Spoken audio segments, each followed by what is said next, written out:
Well, I made it up. It's a complete made-up job. I was an East London guy from a construction family. All of my family were bricklayers, even my mum, believe it or not. And I didn't want that for my life. And so, you know, it was the time of the 80s and I wanted better for me. And of course, it was everyone walking around in like the Gucci t-shirts and, you know, the Wall Street brokers, and Wall Street was the big movie and stuff. So everyone wanted that and I wanted it as well. So I talked my way into getting a job in London in a stockbroking firm. And I worked there for about 6 months. And then there was an opening in Hong Kong and I talked my way into getting transferred. And basically I'd survived on a bunch of fluff and crap up until that point, because I landed in Hong Kong on the Saturday and I was fired on the Tuesday. So that was my total banking career, very short. I started hanging around nightclubs in Hong Kong because I just didn't know what to do with my life. Ended up starting work on the door, and I was a doorman. And then suddenly started noticing the people were changing.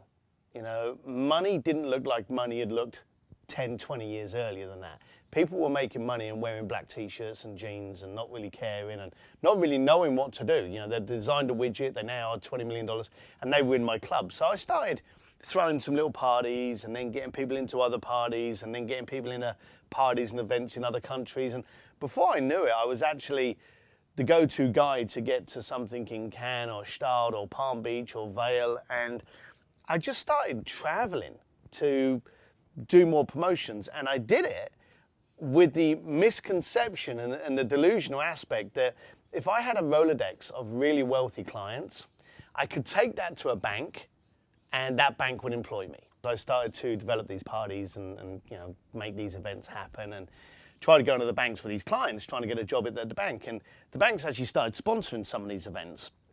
And I was still delusional that I would become a banker. And this actually went up to about 2000. And eventually the banks started kind of like paying me these consulting fees. But I realized that I had a bank account for Bluefish and I had a banking account for my consulting fees. This one was doing quite well, and bankers don't make a lot of money. But I was working like 5-7 days a week on this and making squat. And I was throwing 2 parties a month and killing it. So eventually I just realized that, you know, I wasn't going to get anywhere. And so I started looking for a job. And at that time, the clients were like, well, aren't you still doing this with Monaco? And I'll be like, well, yeah. And aren't you still doing this with, you know, the award season in Hollywood? And can you get me into the fashion week? So they suddenly, through them asking me the questions, it developed what Bluefish was. So the word Bluefish kind of came up in a very kind of strange way. I never wanted to work for pricks. And so I always wanted to deal with people that I liked and were a bit cool and, you know, weren't fine to being themselves, confident, self-assured people. So what I did was I used to send out where this party was going to be, and I would send out a password. And the password was always something stupid and ridiculous. And it was things like 1 fish, 2 fish, red fish, Bluefish. Name 2 of the Teletubbies. Name the lion out of The Lion, the Witch and the Wardrobe. And that would be on my invite, and they would turn up to the front door and the guy would go, Aslan. Or would say, Bluefish, and we'd let them in. But you used to get these twats turn up and they'd be like, yeah, I'm here for the party. They'd be me and this other meathead on the door, and the party's kicking off on the back of a yacht or something, and I'd be like, there's no party here. And I would blank them. And if they never had just the humble aspect to be able to just play along, we used to just kick them out. I'm sorry, mate, there's no party here for you tonight. You know, off you go. And then the next person would come up. And so that's how the Bluefish came about. And people usually literally phoned up one of the banks and said, is that Bluefish company part of the bank? Because they saw it sponsoring. And they called me into the office and they said to me, who's Bluefish? And I remember sitting there going, I don't know. And they said, well, they threw this party you did. I said, no, that was the password. And they said, well, they think you're called Bluefish. So we realized we had this following and we'd built up this kind of subculture by accident and mistake and shits and giggles. So then we made the fatal flaw of every entrepreneur. You focus on what you got and you just destroy it and fuck it up and rip away anything that was naive and fun and innocent that made it what it was. So we tried to incorporate a company and come up with a fancy business card and all of these kind of things. And we came up with this beautiful term, beautiful name, Trianon. And Trianon is the ultimate Greek god. It's where the gods go for the final decision. And we thought the final decision of everything, Trianon, yeah, that sounds great. And people used to phone us up and go, is that Bluefish? We'd be like, well, we're called Trianon now. And they'd be like, yeah, great. And then they would just keep calling up going, yeah, is that Bluefish? So in the end, we realised that we were trying to be too pompous and screw it. So we scrapped the company name, sold the business cards, went back to Bluefish, and that was it. So that's how Bluefish was born. They've seen us in the media, they've seen us in the press, so they have some kind of inclination of who we are, but most importantly, the tone of voice that we carry. So they step into the application process, they put it through there, and we write on there very simply, not everyone that applies is getting in. We're going to interview you. We're going to see if you're Bluefish material. So we don't cloud it, and we say on there, don't contact us to pick up your laundry and walk your dog. We're not that kind of concierge firm. So we make it very clear the tone that we have. And then when they apply, we then work out a time to phone them and we have a conversation on the phone. And on the phone, at the end of it, we can say, look, I think we can work with you. I think we can do something. Or respectfully, I think we are something that you don't want. We may be offering too much for you. Or you don't really need us, you know. And hey, there's another couple of companies which I know are good and work on that level. So we don't take everyone that comes on board, but you've got to be willing that if you're going to apply via the internet and on our website, then we're going to interview you every single time. Yeah, we have a Bluefish clause, and that basically just captures any way that if we don't like the client, they're gone. And it says it in there very easily. For any reason whatsoever, we can kick you out. You know, so if you're not playing nice. If we send a client, say, backstage at the Milan Fashion Week, and they're there and they are being stupid, they could potentially harm the relationship that we have with the person that got us in there. So we don't want to damage that for future people. So we grill our clients and we really get to know them before we let them get into that standard of stuff. So we're very protective about our clients. We're even more protective about our access. For a start, I have no secrets. I think that's been my secret. It's certainly been my magic sauce. I am who I am. I say what I think. You'll know exactly where you stand with me every single moment. And I think that's that simplicity, that clean, fresh attitude is what's made us who we are. We're not there for the money. We literally run a business. I employ people to take care of the money and make sure the lights are on and everyone gets paid. But I have no idea how much money we have because I tend to find that when you have a lot of money, you get lazy. When you have a little bit of money, you hustle. And neither of those two extremes are good for your system. So I have other people to look after the money and I focus on what I'm good at. And just being able to speak to someone, find out if it works for you, if it's something you want to do, if it's of an interest to you, then I'm willing to get on board and make your bucket list item come true. I can answer that with one that we haven't done yet. Which is usually pretty good because we do get the people saying, oh, so what's the wackiest thing you've done? And the answer's different to the crowd you're speaking to. So we've done the New York Fashion Week, for argument's sake, where a client actually wanted to walk the runway. We've sent people down to the Titanic. We've sent people up into space. We've turned a mogul into James Bond in Monaco, where he literally was chased through the streets by spies and a sexy vixen. So we've done all of those kind of things. So to give you something that we're planning now, which is pretty wild, we have this client that actually wants to get married in the Vatican. So the client is flying me into Rome tomorrow. I've got appointments at the Vatican to arrange that he's going to be able to marry his beautiful fiancée in the Vatican. And while I'm doing that, he wants to surprise her by taking her down to Venice on Tuesday. They're there till Thursday, but on Wednesday, they're having a private dinner for two over the canals of Venice, and we've got Seal, Mariah Carey, well, we're still confirming some of these, but we've got Seal, Mariah Carey, Alicia Keys, and Toni Braxton going in to perform at different times for this single night.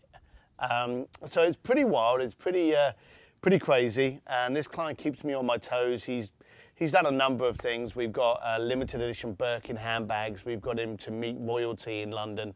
So this client's probably our most invigorating, engaging client at the moment. So it's not always expensive. We got a client that's actually contacted us because him and his wife have been following this upcoming country and western star, and they're going over to Tennessee. And they actually said to us that, we'd really like to meet this guy. So we reached out to the management and we said, look, you've got these loyal following. We've got these people that are actually traveling around watching you and they want to meet you. Now, with that amount of passion involved in putting something together, of course, the agent is like dead happy that he's building up a loyal following. The talent is really excited that he's actually getting somewhere where people are willing to travel. It was $900, where they got 2 tickets, they went backstage, and he signed one of his guitars for them. So it's not expensive, it's the way you go about getting it. Some of the requests we get, you'll be surprised at how much money takes a back seat in the actual experience. The passion's the first thing. And we had this Harvard lecturer that said that his wife had always wanted to smash a car. So we asked her, do you want to race a car? Do you want to learn stunt driving, NASCAR? And no, I just want to get one car, smash it into another car. Well, the only controlled sport that actually allows you to do that is stock car racing. So through the history of being Bluefish or whatever, we have a pretty damn good Rolodex. We actually called the head of the stock car derby on his cell phone, and he was on his farm. And I told him I have these 2 Harvard lecturers that want to do this. Where are they based? They're based here. And I said, let me know what the pricing is going to be. Well, we've got a couple of race teams in that area, and there's a couple of practice fields, and I'll come back to you. And this whole experience was being built before I ever got it quoted. So what we had these Harvard lecturer, his wife, and the family, the head of the stock car derby. 4 teams got involved. They put a field up together, they supplied the cars, and they made an actual team for her, with her number on it. And I still couldn't get the bloody quote and price tag out of it. So we put this whole thing, VH1 heard about it, contacted us, wanted to film the whole damn thing. So anyway, it came down to it, and I in the end, had to abruptly speak to the guy and look, you may be pricing this out. You may have gone to all of this work and the clients can't afford it.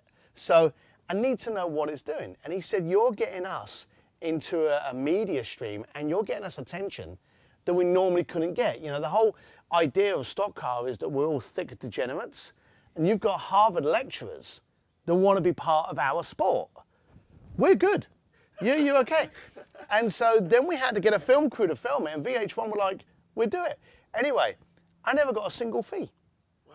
So I had to go to the client and said, look, I put a lot of money and energy in this, but usually I can stick fit. I can't price it. So he just gave me a check as a tip, and that was it. So I'm always asked, what have I wanted to do, or what's on my bucket list, or something like that. Well, I live vicariously through my clients. I get to piggyback their experiences by planning them and managing them and overseeing them and watching them from the sidelines. But I'm actually probably one of the dullest people you'll meet. I make a mean barbecue, I work on my motorbikes, and that's it. I really don't roll around with big jewellery and have Rolls Royces lined up. I don't have any interest in any of that. And I think that's probably one of the things that helps with my business, the fact that I'm not caught up in it. I don't suppose you want an addict selling drugs, So the fact that I'm the complete opposite to the lifestyle that I provide, I think allows me to be a lot more grounded. I have three kids. I met my wife when she was 16, so we've been together forever. We adopt dogs. We seem to keep doing it. So we're just dull. So no, I don't have anything. I just, as I say, just live vicariously through the requests of my clients. No, I agree with what you're saying. And we all want to be rich. And again, being the construction boy in East London, I wanted to be rich. And I worked for Ferrari, so I had Ferraris. I did some work for Bentley, so I had Bentleys. I had a Bentley. They gave me one of the GT Bentleys for a year when I was in Palm Beach. And that's a pretty damn cool perk. And at the end of the year, when I gave it back, I had 188 miles on it. Because every time I'd go anywhere, I'd open up the garage, jump on one of my motorbikes, and leave the Bentley there. So I never actually used the Bentley at all. So it just wasn't my kind of thing. I think I'm lucky that I got to see what other people see value in, and I got to just kind of taste it. A lot of the times you yearn for these riches because you don't know what they're like. You want to be in a penthouse in Monaco. You want to taste foie gras. You want to eat the aged Kobe steaks, and you want to drink the 58 Dom Perignons.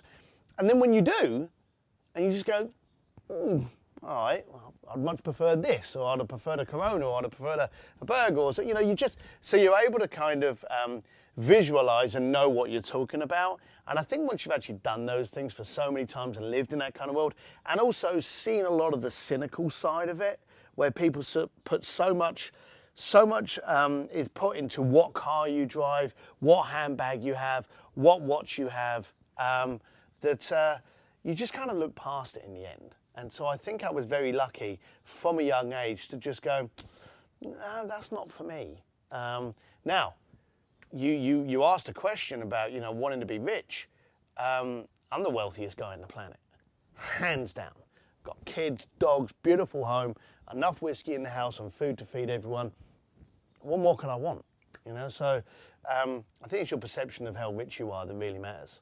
If you ever want to be grounded, get kids, because there's nothing dafter than, you do a speech, you get an award, you get fanfare, you get asked for this, you get off that stage, you're on a high, and the kids are like, well, hurry up, we need to go ice skating. They don't care about all those things because you're just dad. And then they just look at you and they go, why do they want to film you? I've got the kids inside now and I'm like, well, there's a crew outside doing an interview, and they're like, oh, okay then. And they're in there in the PlayStation, they don't give a damn. And so I really try to make them respect hard work. And when they want something, I say, yeah, we can get you that, but you realize you've got to do something. And so for the younger ones, I will actually say, you've got to do this one. But the older one, I come out and say, look, I need some money for, some bike parts, or I need to get this for my roller skates and stuff.